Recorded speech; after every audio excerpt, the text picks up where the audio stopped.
अस्सलाम वालेकुम दोस्तों, आज मैं आपके लिए शलजम पालक की एक ऐसी अनोखी रेसिपी लेकर आई हूँ। ये तरीका जानने के बाद आप भी कहेंगे कि काश हमें पहले मालूम होता। ये सब्ज़ी इतनी लाजवाब बनके तैयार होगी कि बच्चे भी पिज़्ज़ा बर्गर इसके आगे भूल जाएंगे और मज़े ले लेकर खाएंगे जब आप बनाएंगे इतनी मज़ेदार वीआईपी सब्ज़ी। तो चलिए हम देख लेते हैं किस तरीके से ये सब्ज़ी हमने बना के तैयार की है। इसके लिए सबसे पहले कढ़ाई में मैंने पानी बॉयल होने के लिए रख दिया था। जैसे ही पानी में उबाल आ जाएगा तो मैंने यहाँ पर ली थी आधा किलो पालक। आधा किलो पालक को मैंने अच्छी तरह से काटने के बाद वॉश कर लिया। वॉश करने के बाद हम इसे पानी में डालेंगे, सिर्फ एक उबाल आने का इंतज़ार करेंगे। इससे ज़्यादा हमने पालक को बॉयल नहीं करना है। अब आप सोच रहे होंगे कि इस तरह तो पालक की ग़िज़ाइयत ज़ाया हो जाएगी, लेकिन ऐसा बिल्कुल भी नहीं होता है। सिर्फ हमने 1 मिनट के लिए ही उबालना है। इससे ये होता है कि पालक में जो कड़वाहट होती है वो ख़त्म हो जाती है और बहुत ही मज़ेदार सब्ज़ी बनके तैयार होती है। आप लोग ज़रूर आज़मा कर देखिएगा ये तरीका। अब यहाँ पर दोबारा से कढ़ाई में मैंने पानी लिया है और इसमें हम शलजम डाल देंगे। आधा किलो मेरे पास शलजम थे। शलजम का छिलका उतारने के बाद मैंने इस तरह से छोटे टुकड़ों में काट कर ले लिया। शलजम को भी अब हमने अच्छी तरह से बॉयल करना है, कुछ भी इसमें नहीं डालना है। जस्ट हमने पानी बॉयल किया, इसमें हमने शलजम डाल दी है। तो इन्हें फुल हमने अच्छी तरह से गला लेना है। 15 से 20 मिनट के लिए इन्हें उबाल लेते हैं। पालक जो मैंने बॉयल की थी उबालने के बाद स्ट्रेनर में डाल दी। स्ट्रेनर में डालकर फिर मैंने ठंडा पानी डाल दिया ताकि कुकिंग का जो प्रोसेस है वो रुक जाए। उससे ये भी होता है कि फिर जो पालक होती है उसका जो कलर है वो ब्लैक नहीं होता है, डार्क नहीं होता है। कलर बिल्कुल अच्छा सा रहता है, फ्रेश। तो यहाँ पर देखिए 20 से 25 मिनट लगे हैं, शलजम बॉयल हो गए। तो इसमें जो पानी था वो हमने इसी में ही ड्राई कर लेना है। थोड़ा सा पानी इसमें मौजूद है, लेकिन हम इसका पानी ज़ाया नहीं करेंगे बिल्कुल। इसे भी निकाल लेंगे एक प्लेट में। और यहाँ पर अब हम सालन बनाना शुरू करते हैं। इसके लिए आधा कप कुकिंग ऑयल लेंगे, एक मीडियम साइज़ की प्याज डालने के बाद अब हमने इसे अच्छी तरह से फ्राई कर लेना है। साथ ही में ज़ीरा इसमें ऐड कर देंगे। यहाँ पर मैं ले गई हूँ आधा चम्मच ज़ीरा डालने के बाद इसे अच्छी तरह से मज़ीद फ्राई करेंगे, प्याज का हल्का सा गुलाबी कलर आने तक।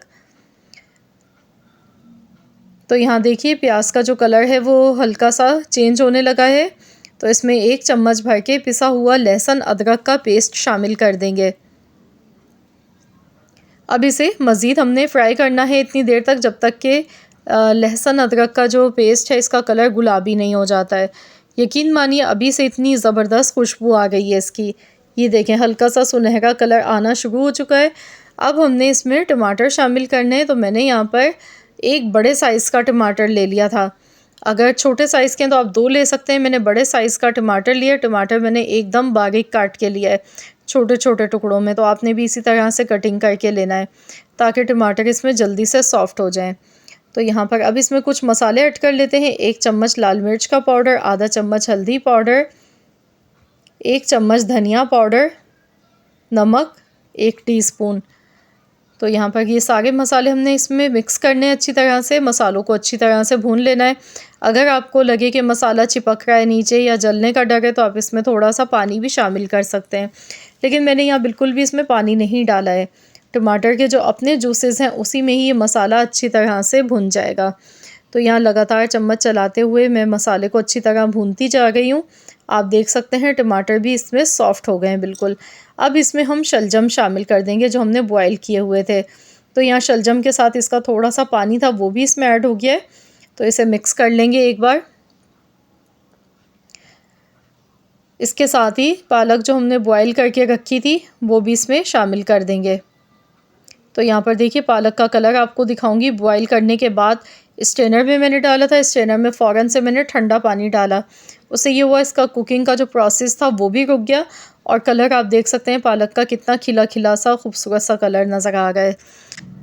पालक शामिल करने के बाद इसे अच्छी तरह से मिक्स करेंगे। अब मैं इसमें डाल रही हूँ मटर इसमें डालेंगे। थोड़ी सी 1 कप के बराबर मटर के दाने भी मैंने इसमें शामिल किए।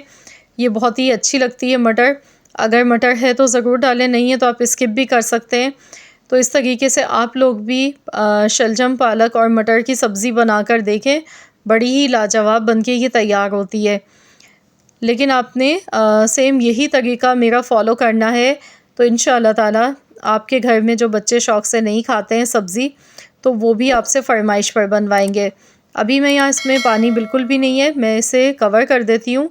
तो यहाँ मैं इसे पकाऊंगी तकरीबन 10 से 12 मिनट के लिए, बिल्कुल हल्की धीमी आंच पर, ताकि मटर के जो दाने हैं वो भी अच्छी तरह से कुक हो जाए और जितने भी मसाले हमने डाले हैं उनका फ्लेवर शलजम पालक में अच्छी तरह से आ सके। तो यहाँ पर शलजम और पालक में जो थोड़ा बहुत पानी अपना था, तो उसी में ही देखिए ये अच्छी तरह से सब्ज़ी हमारी पक के तैयार हुई है। ये देखें माशाल्लाह, देखिए कितना खूबसूरत कलर दिखने में लग रहा है इसका। तो इसे अच्छी तरह से मिक्स करेंगे। यहाँ पर देखिए ऑयल इसमें अलग से सेपरेट हो चुका है, सब्ज़ी यानी कि हमारी अच्छी तरह से भुन गई है। तो अब इसमें हम डालेंगे थोड़ी सी हरी मिर्चें। हरी मिर्चें डालेंगे 2 से 3 अदद। बारीक कटा हुआ हरा धनिया इसमें शामिल कर देंगे 1 मुट्ठी के बराबर और इसे अच्छी तरह से मिक्स कर लेंगे। तो लीजिए जनाब, बहुत ही मज़ेदार सी हमारी शलजम पालक मटर की सब्ज़ी बनके बिल्कुल तैयार हो चुकी है। आप इसे गर्मा गर्म चपाती के साथ खाएं या फिर पराठों के साथ खाएं, बहुत ही मज़ेदार बनके तैयार हुई है सब्ज़ी। यकीन मानिए जब आप सब्ज़ी इस तरीके से बनाएंगे तो खाने वालों का बस नहीं चलेगा कि बस खाते ही चले जाएं, पेट भर जाएगा लेकिन नीयत नहीं भरेगी। कोई इतनी लाजवाब ये सब्ज़ी बनके तैयार होती है। आई होप कि आप सबको मेरी आज की ये रेसिपी पसंद आई होगी। रेसिपी अच्छी लगी तो वीडियो को लाइक ज़रूर कीजिएगा और शेयर भी कर दीजिएगा अपने दोस्तों के साथ, फैमिली मेम्बर्स के साथ। चैनल पर नए हैं तो चैनल को सब्सक्राइब कर लें। मिलते हैं इंशाअल्लाह ताला एक और नई रेसिपी के साथ। तो जब तक के लिए अल्लाह हाफ़िज़।